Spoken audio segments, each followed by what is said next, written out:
اللهم إني أسألك علما نافعا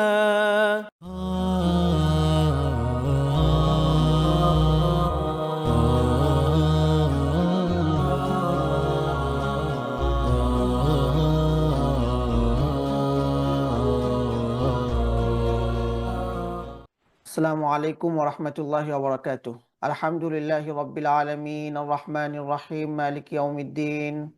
ওয়াসসালাতু ওয়াসসালামু আলা রাসূলিহিল আমিন ওয়া আলা আলিহি ওয়া সাহবিহি আজমাইন ওয়া মান তাবি'আহুম বিইহসানিন ইলা ইয়াউমিদ্দিন। আম্মা বা'দ, ফাআউযু বিল্লাহি মিনাশ শাইতানির রাজীম। বিসমিল্লাহির রাহমানির রাহিম। ইয়া আইয়ুহাল্লাযীনা আমানু ইযা কুমতুম ইলাস সালাতি ফাগসিলু উজুহাকুম وأيديكم إلى المرافق وامسحوا برؤوسكم وأرجلكم إلى الكعبين وإن كنتم جنبا فاطهروا وإن كنتم مرضى أو على سفر أو جاء أحد منكم من الغائط أو لامستم النساء فلم تجدوا ماء فتيمموا صعيدا طيبا فامسحوا بوجوهكم وأيديكم إن الله كان عفوا غفورا ألم تر إلى الذين أوتوا نصيبا من الكتاب وإن كنتم مرضى أو على سفر أو جاء أحد منكم من الغائط أو لامستم النساء فلم تجدوا ماء فتيمموا صعيدا طيبا فامسحوا بوجوهكم وأيديكم منه ما يريد الله ليجعل عليكم من حرج ولكن يريد ليطهركم وليتم نعمته عليكم لعلكم تشكرون واذكروا نعمة الله عليكم وميثاقه الذي واثقكم به إذ قلتم سمعنا وأطعنا واتقوا الله إن الله عليم بذات الصدور। আল্লাহ সুবহানাহু ওয়া তাআলার বিশেষ মেহেরবানি, তিনি আমাদেরকে ইলমান নাফিআর সৌজন্যে কুরআন মাজিদ পড়ি জেনে বুঝে শিরোনামে 171তম দিনের মতো কুরআন মাজিদের হালাকায় বসবার তৌফিক দিয়েছেন। এজন্য আমরা আল্লাহ সুবহানাহু ওয়া তাআলার শুকরিয়া আদায় করছি, আলহামদুলিল্লাহ। আজ আমরা ইনশাআল্লাহ সূরা মাইদার 6 নম্বর আয়াত থেকে তিলাওয়াত করব। এখানে আল্লাহ রাব্বুল আলামিন মুমিনদেরকে উদ্দেশ্য করে বলছেন, ইয়া আইয়ুহাল্লাযীনা আমানু, হে যারা ঈমান এনেছো। এই সূরায় আল্লাহ রাব্বুল আলামিন এর আগেও একই সম্বোধন করে কয়েকবার একাধিক বিষয় আল্লাহ রাব্বুল আলামিন আমাদেরকে বলেছেন। প্রথম বলছেন একদম শুরুতে, ইয়া আইয়ুহাল্লাযীনা আমানু আউফু বিল উকুদ, হে যারা ঈমান এনেছো তোমরা কৃত প্রতিশ্রুতিগুলো, তোমাদের অঙ্গীকারগুলো পূর্ণ করো। আবার বলছেন, ইয়া আইয়ুহাল্লাযীনা আমানু লা তুহিল্লু শাআইরাল্লাহ, হে যারা ঈমান এনেছো তোমরা আল্লাহর শায়ের সমূহকে অসম্মান করো না, হালাল করো না, হারাম মাসকে হালাল করো না। আল্লাহ রাব্বুল আলামিন এখানেও কিছু বিষয় নির্দেশনা দিচ্ছেন এভাবে। এরপর আল্লাহ রাব্বুল আলামিন আবারও সম্বোধন করছেন, ইয়া আইয়ুহাল্লাযীনা আমানু, হে যারা ঈমান এনেছো। এই সম্বোধন করে আল্লাহ রাব্বুল আলামিন যে কথাটা বলছেন, ইদা কুমতুম ইলাস সলাতি, যখন তোমরা সলাতে দাঁড়াও, সলাতের উদ্দেশ্যে যখন তোমরা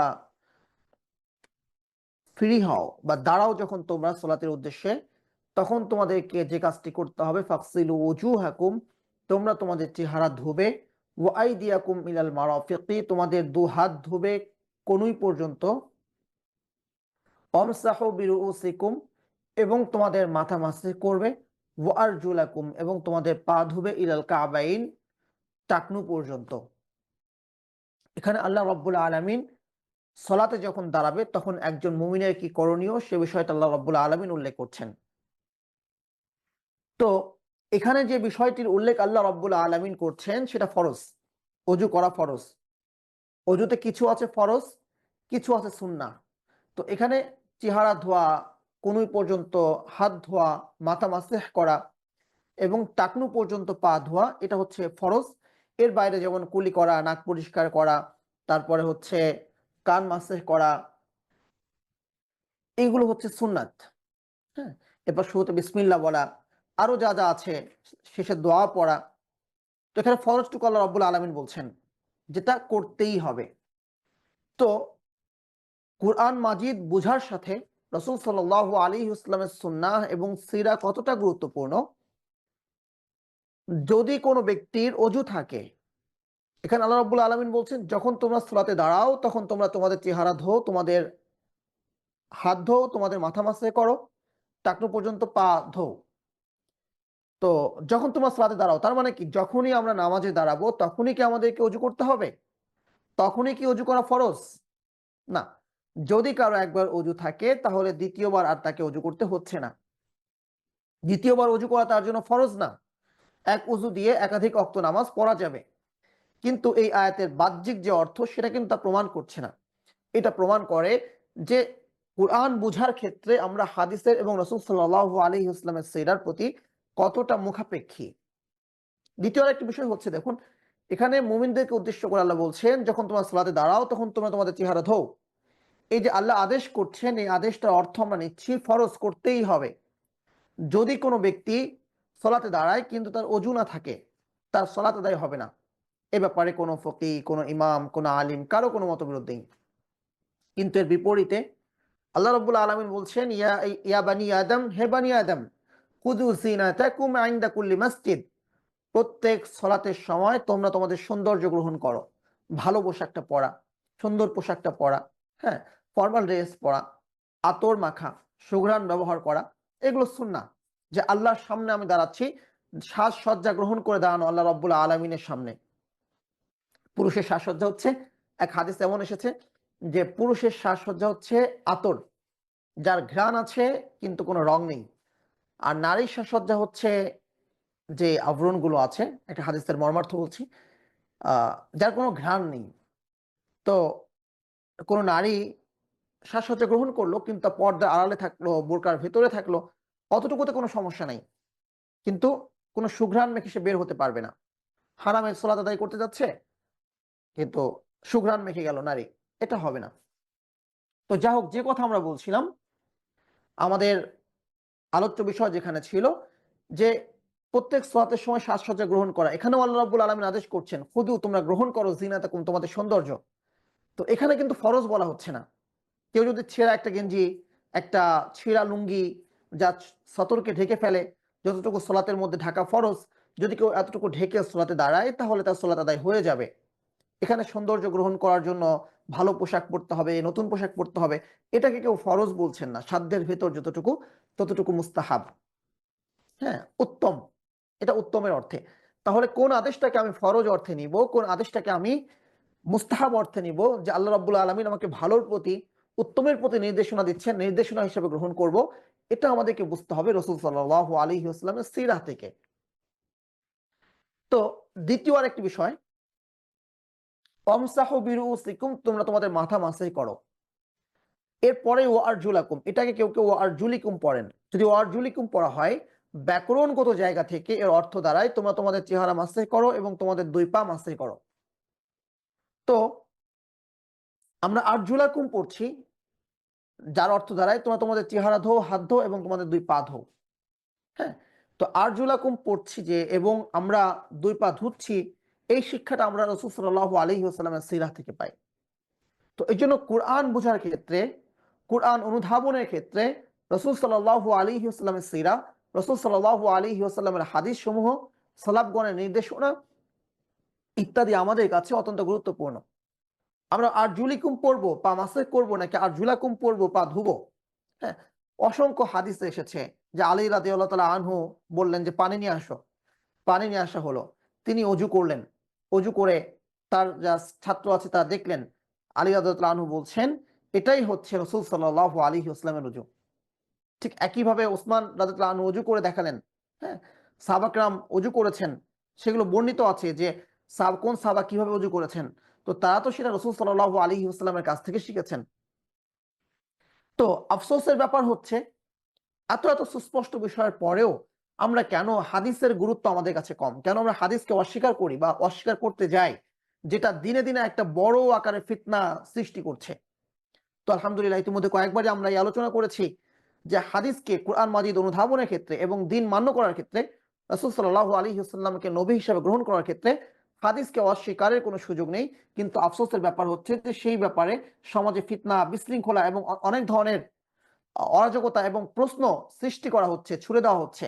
তো আমাদেরকে সেই সমস্ত বিষয় থেকে বিরত থাকতে হবে। আল্লাহ আমাদেরকে হেফাজত করেন। তো এরপর বলা হচ্ছে ওয়া ইন কুনতুম জুনুবান, যদি তোমরা বিশেষ নাপাক অবস্থায় থাকো, জুনুব অবস্থায় থাকো, যে অবস্থায় গোসল ফরজ হয় আমরা জানি, ফাত্তাহারু, তখন তোমরা ভালোভাবে পবিত্রতা অর্জন করো। প্রথম অজু করতে বলেছেন, আর ভালোভাবে পবিত্র হওয়ার অর্থ হচ্ছে গোসল করতে হবে। গোসলের কয় ফরজ? গোসলের ৩ ফরজ। ৩টা ফরজ আদায় করার দ্বারা গোসল হয়ে যায়। একটা হচ্ছে কুলি করতে হবে।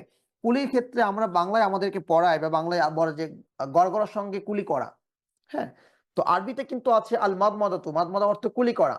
গড়গড়ার সাথে কুলি করার কোনো শব্দ, গড়গড়া করা, মানে কুলির সময় যে গড়গড়া করা, ফিকহের এত কিতাব পড়লাম, কখনো এই গড়গড়ার আরবি আমি কোথাও খুঁজে পাইনি। হ্যাঁ? তো ভালোভাবে কুলি করা মানে হচ্ছে মুখের সব জায়গায় যেন পানিটা পৌঁছে। তো এই গড়গড়া করতে গিয়ে অনেক সময় যেটা হয় যে গলার ভেতর দিয়ে পানি চলে যায়। গোসলের ক্ষেত্রে যেটা ফরজ, এটা তো সবসময় ফরজ। কেউ যদি রোজা অবস্থায় গড়গড়া করে এবং গলার ভেতরে ভুলক্রমে পানি চলে যায়, তার রোজা ভেঙে যাবে, তার সিয়াম ভেঙে যাবে। তো সে ফরজ আদায় করতে গিয়েছে কিন্তু সিয়ামটা ভেঙে ফেলেছে, একটা ফরজ সে ভেঙে ফেলেছে। তো এজন্য গড়গড়া অর্থ, এখানে গড়গড়া কোনো বিষয় নয়, ভালোভাবে কুলি করা। এরপর নাকে পানি দেওয়া, আল-ইস্তিনশাক, নাকে পানি দেওয়া। তো হানাফি মাযহাবের ফুকাহায়ে কেরামের মতে এ দুটি হচ্ছে ফরজ, করতেই হবে, এবং শরীরের প্রতিটি অঙ্গ প্রত্যঙ্গে পানি পৌঁছানো। হ্যাঁ? কারো বাবরি চুল আছে অথবা মহিলাদের বড় চুল থাকে। তো সেক্ষেত্রে কি সম্পূর্ণ চুল ভিজাতে হবে? মানে চুল পুরোটা ভিজছে কি ভিজছে না এটা গুরুত্বপূর্ণ নয়। কিন্তু চুলের গোড়া যেখানে, মাথা, মাথায় যেন পানি পৌঁছে। এজন্য চুলের গোড়াগুলোতে একটু মাসে করা যেন মাথাটা ভিজে যায়। তারপরে আ অজুতে, এরপর গোসলে দাড়িটা ভালো করে খিলাল করা যেন দাড়ির মধ্যে পানিটা পৌঁছে যায়। অজুর ক্ষেত্রে আমি সম্পূর্ণ মুখ ধুলাম, দাড়িটা খিলাল করলাম, অজু হয়ে যাবে। ঘন দাড়ি, দাড়ি খিলাল করলে অজু হয়ে যাবে। কিন্তু গোসলের ক্ষেত্রে এটা অত্যন্ত জরুরি যে দাড়ির ফাঁক দিয়ে যেন আ অবশ্যই পানিগুলো চামড়া পর্যন্ত পৌঁছে। গোসলের ক্ষেত্রে এটা অবশ্যই জরুরি, যদি সেটা ফরজ গোসল হয়, যে মাথার প্রতিটা জায়গায় তালুতে পানিটা, চামড়ায় পানিটা পৌঁছাচ্ছে কিনা। চুল পুরোটা ভিজলো কিনা এটা গুরুত্বপূর্ণ নয়। কেউ যদি তার চুলগুলোকে আলগা করে রাখে এবং মাথায় পানি পৌঁছে দেয়, হ্যাঁ? এটা হচ্ছে ভালোভাবে পবিত্রতা অর্জন করা। হুম? কারো যদি নখ বড় হয়, যা অরুচিকর, সুন্নাহ পরিপন্থী, রাসূল সাল্লাল্লাহু আলাইহি ওয়াসাল্লাম বলেছেন, আশরুম মিনাল ফিতরাহ, ১০ টি বিষয় মানে একদম ফিতরাতের অন্তর্ভুক্ত। যেটা সমস্ত নবীগণ যেটা করেছেন। তার মধ্যে একটা হচ্ছে কসুস জুফর, নখ খাটো করা, নখ ছোট করা, মানে নিয়মিত নখ কেটে রাখা। আফসোস এই ব্যাপারটা আমরা অনেকেই মান্য করি না। হ্যাঁ? এই যে রুচি, স্বাভাবিক রুচির ব্যাপার, নখ ছোট থাকবে। হ্যাঁ? তো নখ যদি কারো বড় থাকে তাহলে সেক্ষেত্রেও লক্ষ্য রাখা নখের ভিতরে পানি পৌঁছাচ্ছে কিনা। কেউ যদি টাইট আংটি পরে সেক্ষেত্রেও গুরুত্বপূর্ণ আংটিটা একটু নাড়িয়ে চাড়িয়ে নেওয়া যেন পানিটা নিচ পর্যন্ত পৌঁছে। আলতা দেয় বা ইত্যাদি নেল পালিশ দেয় যা পানিকে প্রতিরোধ করে, এমন কোনো কিছু ব্যবহার না করা। স্বাভাবিক যে মেহেন্দিগুলো আছে এটা আ যদি প্রাকৃতিক হয় তাহলে তো সমস্যা নাই। যদি এটা প্রাকৃতিক না হয়ে এমন মেহেন্দি হয় যেটা মেহেদি হয়, যেটা পাতলা একটা আবরণ পড়ে, তো অনেক গবেষণা করা হয়েছে। তো দেখা গেছে যে নরমালি এই মানে বাজারে যে কিনা যেই মেহেদিগুলো আছে, এগুলো পানিকে প্রতিরোধ করে না বা পানিগুলো পৌঁছে যায় চামড়া পর্যন্ত। একটা আবরণ আছে ঠিক আছে, কিন্তু এটা পানি প্রতিরোধক নয়। তো চামড়া ভেজে, হ্যাঁ? তো সেক্ষেত্রে অজু হয়ে যাবে, কোনো সমস্যা নাই। গোসল হয়ে যাবে, কোনো সমস্যা নাই। তো এটা গুরুত্বপূর্ণ যে শরীরে কোনো জায়গায় কোনো রং লেগে আছে কিনা, যেটা চলটা পড়ে আছে, যার নিচে পানি পৌঁছাচ্ছে না, এই ভালোভাবে লক্ষ্য রেখে গোসল করা এটা জরুরি। ওয়া ইন কুনতুম জুনুবান ফাত্তাহারু ওয়া ইন কুনতুম মারদা আও আলা সাফার, আল্লাহ রাব্বুল আলামিন বলছেন, যদি তোমরা অসুস্থ হও, কেমন অসুস্থ? গোসল করলে ঠান্ডা লেগে যায়। এই সময়টা গোসল করা যায় না। হ্যাঁ? অসুস্থ হয়ে পড়ে, অথবা মায়ের অসুস্থতার কারণে বাচ্চা ক্ষতিগ্রস্ত হয়। তো যতটুকু অসুস্থ হবে মায়ের সমস্যা হবে না। ঠান্ডা লাগতে পারে কিন্তু বাচ্চার বেশি ক্ষতি হবে। আও আলা সাফারিন, কিংবা তোমরা সফরে আছো এমনভাবে যে যেখানে কোনো পানি নাই, গোসলের কোনো ব্যবস্থাপনা নাই। আও জা আহাদুম মিনকুম মিনাল গায়তি, কিংবা কেউ ওয়াশরুম থেকে এলে, আও লামাসতুমুন নিসা, কিংবা স্ত্রীর কাছে গেলে, ফালাম তাজিদু মাআন, পানি পেলে না। একটা হচ্ছে পানি আছে, অসুস্থ। আরেকটা হচ্ছে সফরে গোসলের ব্যবস্থাপনা নাই। তৃতীয় হলো যে ওয়াশরুমে গেলে যার দ্বারা অজু ফরজ, আওলা মাসতুমুন নিসা, স্ত্রীর কাছে গেলে যার দ্বারা গোসল ফরজ। কিন্তু লাম তাজিদু মাআন, পানি পেলে না, অজু করার কোনো ব্যবস্থা নাই। তাহলে এই সুরতগুলোতে তোমরা কি করবে? ফাতায়াম্মামু সাঈদান তাইয়িবান, তোমরা ফাতায়াম্মামু সাঈদান তাইয়িবান, তোমরা পবিত্র মাটি দ্বারা তায়াম্মুম করো, পবিত্র মাটি দ্বারা তায়াম্মুম করো। তো এবার সফরে অনেকে জিজ্ঞেস করছেন বিমানের মধ্যে কিভাবে মাসাজ করব। তো আমার ধারণা ছিল না মাসাজ যেটা একটা ফরজ গুরুত্বপূর্ণ একটা ইবাদত, এই ইবাদতের ক্ষেত্রে আমরা জানি না যে এত উম্মতের এত বড় একটা অংশ তারা জানে না যে কিভাবে মাসাজ করতে হয়। হ্যাঁ, তো বিমানের ক্ষেত্রে সাধারণত আল্লাহ সুবহানাহু ওয়া তাআলা এখানে বলছেন সাঈদান তাইয়িবান, পবিত্র মাটি। সাঈদ বলা হয় উপরিভাগ, যেমন মাটির উপরিভাগ, তারপরে পাথরের উপরিভাগ। এক কথায় খনিজ যে পদার্থগুলো আছে যা কিছু মাটি, পাথর, বালু, হ্যাঁ, এগুলোর উপরে মাসাজ করতে হবে। কোনো কারণে যদি সে মাটি পাওয়া না যায়, পাথর পাওয়া না যায়, বালু পাওয়া না যায়, সেক্ষেত্রে কি করা? সেক্ষেত্রে বলা হচ্ছে যে যেখানে বালু আছে এমন জায়গায় হাত লাগিয়ে তারপরে তায়াম্মুম করে নেওয়া। এটা হচ্ছে ইমার্জেন্সি কেস। তো আমাদেরকে সেই ইমার্জেন্সি কেস যেন আমাদের ক্ষেত্রে তৈরি না হয় সেজন্য আমাদেরকে কি ব্যবস্থা থাকতে হবে না? আমাদের রাখা উচিত নয়? অবশ্যই রাখা উচিত। তো সেজন্য কি করা? ১ম ব্যাপার হচ্ছে যে যদি এমন হয় বিমানের সফর করছি যেখানে পানি ব্যবহার করা যাচ্ছে না, হ্যাঁ? নিষিদ্ধ। তো সেক্ষেত্রে আমরা যেন সাথে ছোট্ট একটা মাটি রাখি। এটা কোনো বিমানের রুলস পরিপন্থীও না, কোনো আ তো আমরা একটা মাটি রাখতে পারি, ছোট একটা মাটির দলা রাখতে পারি, যেখানে আমরা তায়াম্মুম করে নিব। তায়াম্মুম কিভাবে করব? তায়াম্মুমের ক্ষেত্রে নিয়ত করা হচ্ছে ফরজ। তায়াম্মুমের ক্ষেত্রে নিয়ত করা ফরজ। আ যদি কেউ তায়াম্মুমে নিয়ত না করে, এমনি মাটি দ্বারা হাত মুখ মাসে করে, তাহলে তায়াম্মুম হবে না। অজুর ক্ষেত্রে নিয়ত করা হচ্ছে সুন্নাত। তায়াম্মুমের ক্ষেত্রে নিয়ত করা ফরজ। গোসলের ক্ষেত্রে নিয়ত করা সুন্নাত। যেমন কোনো ব্যক্তির উপরে গোসল ফরজ। সে কোনো একটা সাঁকো দিয়ে যাচ্ছে, হুট করে সাঁকো ভেঙে গেল, সে নদীর মাঝখানে পড়ে গেল। তো পড়ে গিয়ে সে আ চুবানি খেলো, নাকে পানি গেল, নাকে তো পানি চলেই যায়, নামলে ভিজে যায়। সে মুখে পানি নিল বা এমনি পানি চলে গেল। তো তার সারা শরীর ভিজে গেল, তার কিন্তু গোসল আদায় হয়ে যাবে এবং সে পবিত্র হয়ে যাবে। যদিও সে গোসলের নিয়ত করে নাই, বরং অ্যাক্সিডেন্টালি সে পড়ে গিয়েছে পানির মধ্যে। কিন্তু তায়াম্মুমের ক্ষেত্রে এমন হবে না। যে একজন মানুষ তায়াম্মুমের ক্ষেত্রে যে মাটি লাগাতে হয় চেহারায় এবং ২ হাতে, হ্যাঁ? এমনি তাকে বালুর মধ্যে ফেলে দেওয়া হলো, সে গড়াগড়ি করলো, কোনো নিয়ত করে নাই, তো তায়াম্মুম আদায় হবে না এর দ্বারা। বা সে এমনিই করলো। নিয়ত করতে হবে আমি তায়াম্মুম করছি, হ্যাঁ? তো ২ হাত মাটিতে স্পর্শ করবে। স্পর্শ করার পরে সমস্ত ২ হাত সে ঝাড়বে। ঝাড়ার পরে ২ হাত একসাথে করে তালু দিয়ে সম্পূর্ণ মুখ মাসে করবে। তারপর আবারও ২ হাত আ মাটিতে লাগাবে এবং ২ হাত ঝাড়বে।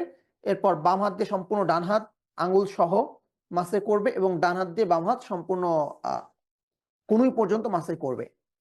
কনুই পর্যন্ত বলা হয়েছে। তো এই কনুই কি অন্তর্ভুক্ত হবে কি হবে না অজুর সীমানার মধ্যে? এটা একটা গুরুত্বপূর্ণ ডিবেটের একটা অংশ ফুকাহা কেরামের মতে। যে আল্লাহ রাব্বুল আলামিন বলছেন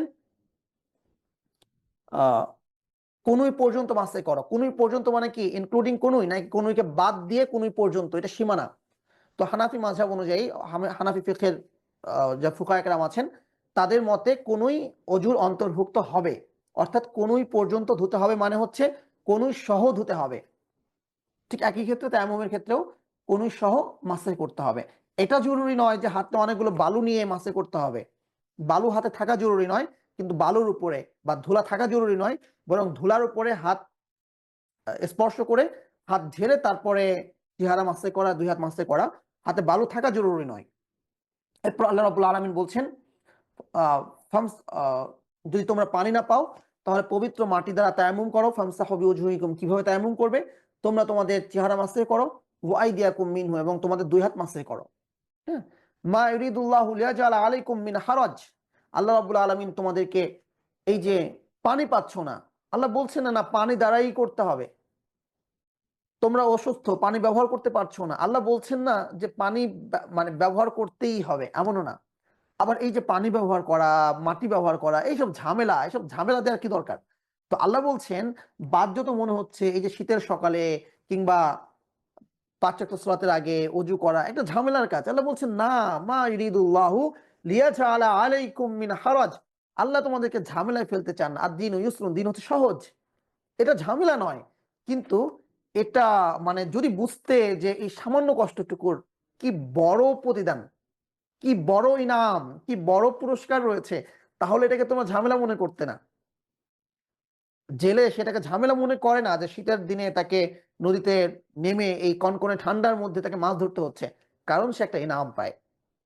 হ্যাঁ, একজন ব্যক্তি সে এটাকে ঝামেলা মনে করছে না যে সে প্রতিদিন সে অফিসে যাবে, তাকে ইনকাম করতে হবে। এটা সে ইউজড টু হয়ে গেছে, স্বাভাবিক হয়ে গেছে তার কাছে। তাহলে এই ব্যাপারগুলোকে তার কাছে কেন ঝামেলার মনে হয়? সকাল ৮টার দিকে সে অফিসে যেতে পারে, ৭টার দিকে সে অফিসে যেতে পারে, ৬টার দিকে উঠতে পারে। হ্যাঁ? কিন্তু সে ফজর সালাতে যেতে পারে না। এটাকে তার কাছে ঝামেলার মনে হয়। কেন মনে হয়? কারণ তার সামনে আল্লাহ রাব্বুল আলামিনের প্রতিশ্রুতিগুলো, এই ইনামগুলো তার কাছে অনুপস্থিত। তা আল্লাহ বলছেন, মা ইউরিদুল্লাহু লিয়াজআলা আলাইকুম মিন হারাজ। এটা কোনো ঝামেলার জিনিস না। আল্লাহ তোমাদেরকে ঝামেলায় ফেলতে চান না। কিন্তু তিনি তোমাদেরকে পবিত্র করতে চান। আর পবিত্র করতে চান। এটা অন্তরে পবিত্রতা, এটা বাহ্যিক পবিত্রতা। তো এই বাহ্যিক পবিত্রতা, বাহ্যিকভাবে পবিত্র থাকা, এটা অন্তরকে পবিত্র রাখার একটা মাধ্যম। হ্যাঁ? ভিতরটা তো পবিত্র করতেই হবে। একজন মুমিনের বাহ্যিকটাও পবিত্র থাকবে। ভিতরটা তো পবিত্র থাকতেই হবে, বাহ্যিকটাও পবিত্র থাকা। তো অজু অবস্থায় থাকা এটা অভ্যন্তরীণ পবিত্রতাকে সহজ করে। এজন্য আমরা, ঠিক আছে, ৫ ওয়াক্ত সালাত ছাড়াও যখন আমরা ওয়াশরুম থেকে আসবো অজু করব। যখন আমরা বাইরে যাব অজু করব। হ্যাঁ, অজু অবস্থায় থাকবার চেষ্টা করব। এটা মুস্তাহাব। আমরা অজু অবস্থায় থাকবার চেষ্টা করব। সুঘ্রাণ মাখা এটা অভ্যন্তরীণ পবিত্রতাকে উৎসাহিত করে। ওয়ালাকিন ইউরিদু লিইউতাহহিরাকুম। আর এই যখন মানুষ পবিত্র থাকে, ইউতিম্মা নিআমাতাহু আলাইকুম, তোমাদের উপর তার নিয়ামতকে পূর্ণ করতে চান। তোমাদের উপর তার নিয়ামতকে পূর্ণ করতে চান। তার মানে হচ্ছে পবিত্র থাকা, এটা পবিত্র করা, এটা আল্লাহ সুবহানাহু ওয়া তাআলার পক্ষ থেকে নিয়ামত। সেটা কি? অজুর মাধ্যমে মানুষের গুনাহ মাফ হয়। রাসূল সাল্লাল্লাহু আলাইহি ওয়াসাল্লাম বলছেন, এক ব্যক্তি ৫ ওয়াক্ত ওযু করলো এবং তারপর সালাত আদায় করলো। এই ব্যক্তির দৃষ্টান্ত কি আমি তোমাদের সামনে উল্লেখ করব না? সে হচ্ছে ওই ব্যক্তির মতো যে কারখানায় কাজ করলো, কারখানায় কাজ করার পরে শরীরে ময়লা লাগলো এবং সে কারখানা থেকে বাসায় আসার পথে পথে ৫ টি নদী পড়লো। ৫ টি নদী সাঁতরে তাকে বাসায় আসতে হয়। তো বলো এই ব্যক্তির শরীরে কোনো ময়লা থাকতে পারে কিনা? সাহাবাকরা বললেন, না, থাকতে পারে না। তো যে ব্যক্তি ৫ ওয়াক্ত ওযু করবে, তারপর সালাত আদায় করবে, তার অবস্থা ওরকম। ওই ব্যক্তির শরীরে যেমন কোনো ময়লা থাকতে পারে না, এই ব্যক্তির তেমন কোনো গুনাহ থাকতে পারে না। সুবহানাল্লাহ। তো অজুর মাধ্যমে আমাদের গুনাহ মাফ হয়। আর এই গুনাহ মাফ হওয়া, আল্লাহর পক্ষ থেকে ক্ষমা পাওয়া, এটাই তো নিয়ামতের পূর্ণতা না? একজন অপরাধীর জন্য এর চেয়ে বড় ইনাম কি হতে পারে যে আমার রব এই অজুর মাধ্যমে আমাকে ক্ষমা করে দিচ্ছেন। তো আল্লাহ বলছেন এটা ঝামেলার কোনো বিষয় না। তিনি ঝামেলায় ফেলতে চান না তোমাদেরকে। কিন্তু তিনি চান তোমাদেরকে পবিত্র করতে। তিনি চান তার নিয়ামতকে তোমাদের জন্য পূর্ণ করতে। যেন তোমরা কৃতজ্ঞ হও। লাআল্লাকুম তাশকুরুন, যেন তোমরা কৃতজ্ঞ হও। আল্লাহ সুবহানাহু ওয়া তাআলার প্রতি কৃতজ্ঞতা জ্ঞাপন করা। হ্যাঁ? যে আল্লাহ আমাকে ওযু তৌফিক দিয়েছেন, সালাতের তৌফিক দিয়েছেন। হ্যাঁ? এই কৃতজ্ঞতা বোধটুকু থাকা। কৃতজ্ঞতা বোধটুকু থাকা। ওয়াযকুরু নি'মাতাল্লাহি আলাইকুম। আর তোমরা কি করবে? তোমাদের উপর আল্লাহ সুবহানাহু ওয়া তাআলার নিয়ামতকে স্মরণ করো। এটা একজন মুমিনের সার্বক্ষণিক জিম্মাদারি যে আল্লাহ আমাদেরকে যে নিয়ামতগুলোতে রেখেছেন, এই নিয়ামতগুলোকে স্মরণ করা। আমরা অনেক সময় চিন্তা করি আমার এটা আছে, আমার ওটা আছে। তো যখন আমরা এভাবে চিন্তা করব, তখন এটা আমাদের মধ্যে অজব, অহংকার সৃষ্টি করে। মানে একটা আমিত্ববোধ তৈরি হয় যে আমার এটা আছে, আমি ওই, আমি সেই, আমার এরকম, আমার, হ্যাঁ? কিন্তু যখন কেউ চিন্তা করবে এটা তো আল্লাহর নিয়ামত। এই যে আমার যে মালিকানা, আমার উপর যা কিছু হয়েছে বা আমি যা কিছু পেয়েছি, এটাকে যখন আল্লাহর নিয়ামত মনে করব, তখন বান্দা আল্লাহর প্রতি কৃতজ্ঞ হয় এবং তার মধ্য থেকে অহংকারটা চলে যায়। বান্দার মধ্যে বিনয় আসে। বান্দা আল্লাহ সুবহানাহু ওয়া তাআলার ইবাদতের প্রতি উৎসাহী হয়। হ্যাঁ? এবং এই পার্থিব দুনিয়াটাকে তার কাছে তুচ্ছ মনে হয়। আল্লাহ সুবহানাহু ওয়া তাআলার নিয়ামতটাই তার কাছে তখন বড় হয়ে যায়। তখন যদি তার এই দুনিয়া চলেও যায়, সে আফসোস করে না। এই দুনিয়া চলে যাওয়া আসার দ্বারা তার দিন থেকে দূরে সরে যাওয়া কখনো দিন থেকে দূরে সরে যাওয়ার কখনো কারণ হয় না। কারণ সে জানে এটা আল্লাহর নিয়ামত। এটা আমার অর্জন নয়। তো তোমরা আল্লাহর নিয়ামতকে স্মরণ করো। এই নিয়ামত স্মরণটা দুভাবে হয়। অন্তরে, অন্তরে যেটা স্মরণ, আবার এটা মৌখিকভাবে আলহামদুলিল্লাহ বলা। অন্তর থেকে যেমন স্মরণ করা, এটা মৌখিকভাবেও স্মরণ করা। ওয়ামিসাকাহুল্লাযী ওয়াসাকাকুম বিহি, এবং তোমরা স্মরণ করো আল্লাহর এবং তার সাথে তোমাদের কৃত প্রতিশ্রুতি। এটা হচ্ছে দুটো অর্থ। এক হচ্ছে রূহের জগতে যখন আমরা প্রতিশ্রুতি দিয়েছিলাম, যখন আল্লাহ রাব্বুল আলামিন জিজ্ঞেস করেছিলেন, আমি কি তোমাদের রব নই? আমরা সকলেই বলেছি ক্বালু বালা, সকলেই বলেছে হ্যাঁ অবশ্যই আপনি আমাদের রব। সেই প্রতিশ্রুতিকে স্মরণ করা। আরেকটা অর্থ হচ্ছে যে রাসূল সাল্লাল্লাহু আলাইহি ওয়াসাল্লাম যখন কেউ ঈমান আনতো তখন তাদেরকে বায়াত করতেন। ইসলামের উপরে কিছু, তার মধ্যে একটা হচ্ছে যে আল্লাহ রাব্বুল আলামিন যখন যে বিধান দিবেন সেই বিধান মেনে নেওয়া, সামিআনা ওয়া আতানা, আল্লাহ যখন কোনো বিধান দিবেন সেটাকে শোনা এবং সে অনুযায়ী আমল করা, মান্য করা। হ্যাঁ, তো এটাকে তোমরা স্মরণ করো যে আল্লাহ তোমাদেরকে কি প্রতিশ্রুতি দিয়েছিলেন, ইদ কুলতুম, তোমরা বলেছিলে সামিআনা ওয়া আতানা, আমরা শুনলাম এবং মানলাম। এই যে মান্যতার যে প্রতিশ্রুতি তোমরা দিয়েছো, এটা সর্বদা স্মরণ রাখো। আল্লাহ রাব্বুল আলামিন যেখানে যে বিধান দিয়েছেন সেই বিধানকে তোমরা মান্য করো। ওয়াত্তাকুল্লাহ, তোমরা আল্লাহকে ভয় করো, তোমরা আল্লাহকে ভয় করো। আল্লাহ অন্য কারো মতো নন যে বাহ্যিকভাবে কাউকে মানছো, ভিতর ভিতর তাকে অমান্য করছো, বসকে সামনে সামনে খুব শ্রদ্ধা করছো, পিছনে পিছনে তার সমালোচনা করছো। হ্যাঁ, মানুষের সামনে আল্লাহ ইবাদত করছো, পিছনে নাফরমানি করছো। আল্লাহ তো এমন সত্তা নন। আল্লাহ আল্লাহকে ভয় করো তো এমন না যে মানুষের সামনে খুব দরবেশ সাজা, পিছনে নাফরমানি করা। আল্লাহকে ভয় করো, তিনি কে? ইন্নাল্লাহ, নিশ্চয়ই আল্লাহ জানেন, বিদায়াতি সুদূর, অন্তরে যা কিছু আছে সমস্ত কিছু। ইয়া আইয়ুহাল্লাযীনা আমানু, হে যারা ঈমান এনেছো, কুনু কাওয়ামিন। আবার দেখেন আল্লাহ রাব্বুল আলামিন একই সূরায় চতুর্থবার হে যারা ঈমান এনেছো, এক কথায় একজন মুমিনের কি কি করণীয়। কিন্তু লক্ষ্য করেন এখানে যা কিছু বলা হয়েছে এটা একজন মুমিনের জন্য মানুষ হিসাবে প্রত্যেকটা গুরুত্বপূর্ণ, প্রত্যেকটা মানবীয় গুণ। এমন নয় যে এই গুণগুলো কোনো কাফেরে থাকতে পারে না, কাফেরেরও থাকতে পারে। হুম, প্রতিশ্রুতি পূর্ণ করা, তারপরে অন্যায়কে অন্যায় জানা, হালালকে হালাল জানা, হুম, পবিত্র থাকা, এইগুলো তো মানবীয় গুণ। কিন্তু এই গুণগুলো একজন মুমিনের থাকতেই হবে। তা আল্লাহ রাব্বুল আলামিন বারবার বলছেন, হে যারা ঈমান এনেছো, ইয়া আইয়ুহাল্লাযীনা আমানু। তার মানে হচ্ছে একজন মুমিনের জন্য এগুলো অবশ্য পালনীয় কিছু গুণ। ইয়া আইয়ুহাল্লাযীনা আমানু, হে যারা ঈমান এনেছো। চতুর্থবার একই সূরায় আল্লাহ রাব্বুল আলামিন এই কথা বলে বলছেন, কুনু কাওয়ামিনা লিল্লাহ, তোমরা আল্লাহর জন্য সত্য বাস্তবায়নকারী হও, হক বাস্তবায়নকারী হও, তোমরা আল্লাহর জন্য দাঁড়াও, হক নিয়ে দাঁড়াও, হককে প্রতিষ্ঠা করো। কুনু কাওয়ামিনা লিল্লাহ, তোমরা আল্লাহর জন্য সত্য প্রতিষ্ঠাকারী হও। শুহাদা বিল কিসতি, এবং ন্যায়সঙ্গতভাবে সাক্ষ্য দানকারী হও। অর্থাৎ ন্যায়ের পক্ষে দাঁড়াও, অন্যায়ের বিপক্ষে দাঁড়াও। আপনারা দেখেছেন যে কিভাবে নতুন সরকার এসে কদিন যেতে না যেতেই কক্সবাজারে কালিমার পতাকার জন্য 3 জন মানুষকে গ্রেপ্তার করা হয়েছে। কালিমার পতাকা থাকা এটা কি অন্যায় কোনো কিছু কিনা? এটা কি আর্মস নেওয়ার মতো এরকম অন্যায় কোনো কিছু কিনা? কালিমার পতাকা থাকা, যেখানে একটা পতাকা, যে পতাকায় কালিমা লেখা থাকবে, এটা কি জঙ্গিবাদের কোনো নিদর্শন কিনা? তাহলে কেন কালিমার পতাকা থাকার কারণে একজন মানুষকে গ্রেফতার করা হবে? কেন, কি এগুলো হচ্ছে? তো আমাদেরকে এই সমস্ত ব্যাপারে সোচ্চার হতে হবে, সোচ্চার হওয়াটা অত্যন্ত জরুরি। কুনু কাওয়ামিনা লিল্লাহি শুহাদা বিল কিসতি, তোমরা আল্লাহর জন্য সত্য প্রতিষ্ঠাকারী হও এবং ইনসাফের পক্ষে সাক্ষ্যদানকারী হও। লা ইয়াজরিমান্নাকুম শানাআনু কওমিন আলা আল্লা তা'দিলু, কোন সম্প্রদায়ের প্রতি বিদ্বেষ, তাকে দেখতে পারি না, তার চলন বাঁকা, যেটা আমাদের স্বাভাবিক একটা অবস্থা। হুম, তো কোন সম্প্রদায়ের প্রতি বিদ্বেষ যেন তোমাদেরকে প্ররোচিত না করে ইনসাফ করতে, বেইনসাফ করতে। কোন সম্প্রদায়ের বিরুদ্ধে বিদ্বেষ যেন তোমাদেরকে বেইনসাফি করতে, ন্যায়পরায়ণতা পরিপন্থী কোনো কাজ করতে যেন উদ্বুদ্ধ না করে। অর্থাৎ সে আমার যতই জানে শত্রু হোক না কেন, যখন ইনসাফের প্রসঙ্গ আসবে তখন অবশ্যই আমি ইনসাফের পক্ষে যাব। আরেকটি আয়াত সেক্ষেত্রে আমরা বলেছিলাম, যেখানে আল্লাহ রাব্বুল আলামিন বলছেন, তোমরা সত্য সাক্ষ্য দাও, ওয়ালাউ আলা আনফুসিকুম, যদিও তা তোমাদের নিজেদের বিরুদ্ধে হয়, আবিল ওয়ালিদাইন, পিতামাতার বিরুদ্ধে পর্যন্ত হয়, আবিল আকরাবিন, কিংবা নিকটাত্মীয়ের বিরুদ্ধে হয়, তবুও সত্যের পক্ষে সাক্ষ্য দিতে হবে। তো আল্লাহ রাব্বুল আলামিন আমাদেরকে তৌফিক দান করেন। ইয়াদিলু, তোমরা ন্যায়পরায়ণতা অবলম্বন করো, হুয়া আকরাবু লিত্তাকওয়া, তাকওয়ার অধিক নিকটবর্তী। ন্যায়পরায়ণতা অবলম্বন করা তাকওয়ার অধিক নিকটবর্তী। তার মানে কি এমন? অধিক নিকটবর্তী মানে কি ন্যায়পরায়ণতা অবলম্বন করা ছাড়াও তাকওয়ার নিকটবর্তী কোনো কিছু আছে? না, এখানে ন্যায়পরায়ণতা এটাই তাকওয়ার নিকটবর্তী, এটা ছাড়া ভিন্ন কোনো কিছু তাকওয়ার নিকটবর্তী হতে পারে না।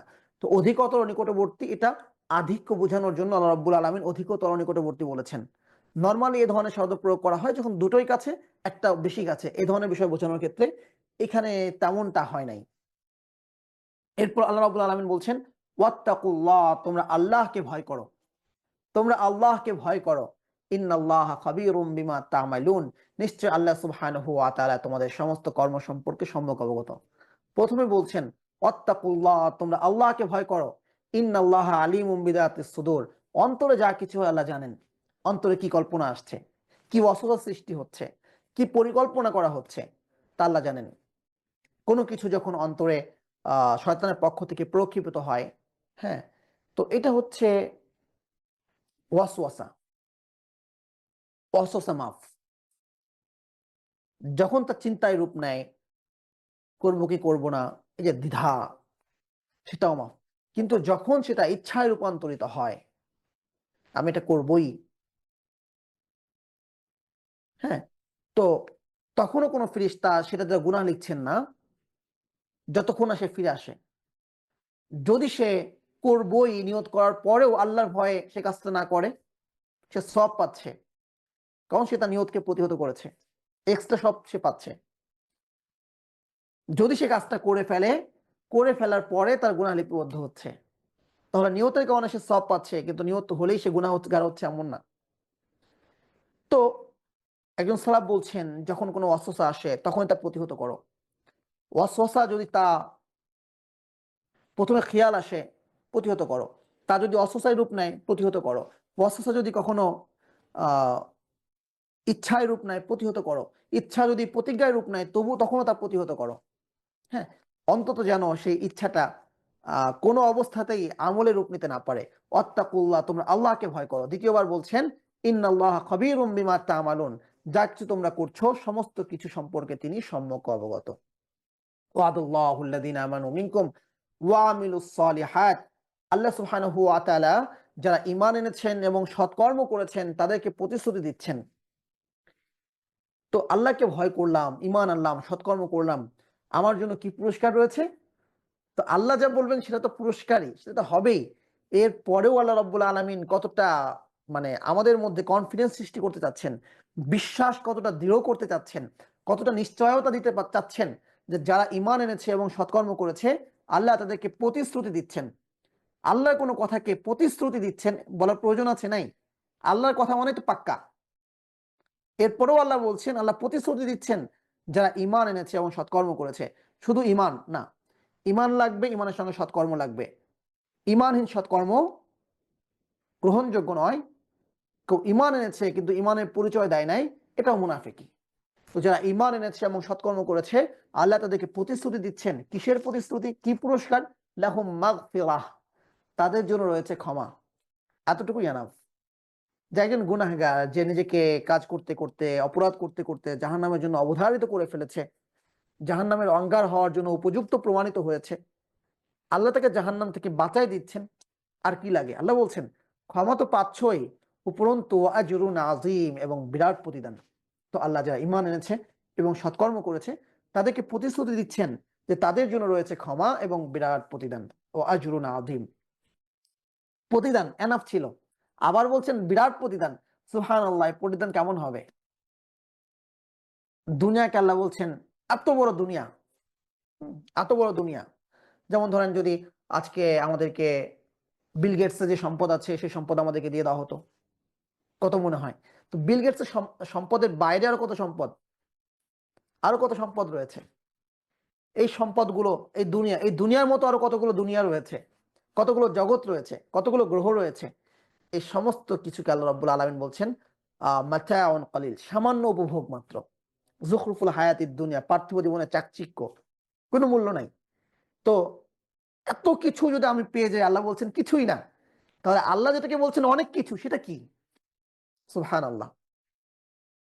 গোটা জগৎ যা আমরা আবিষ্কার করতে পেরেছি এবং যা আমরা পারি নাই, হ্যাঁ, এটাকে বলছেন কিছুই না।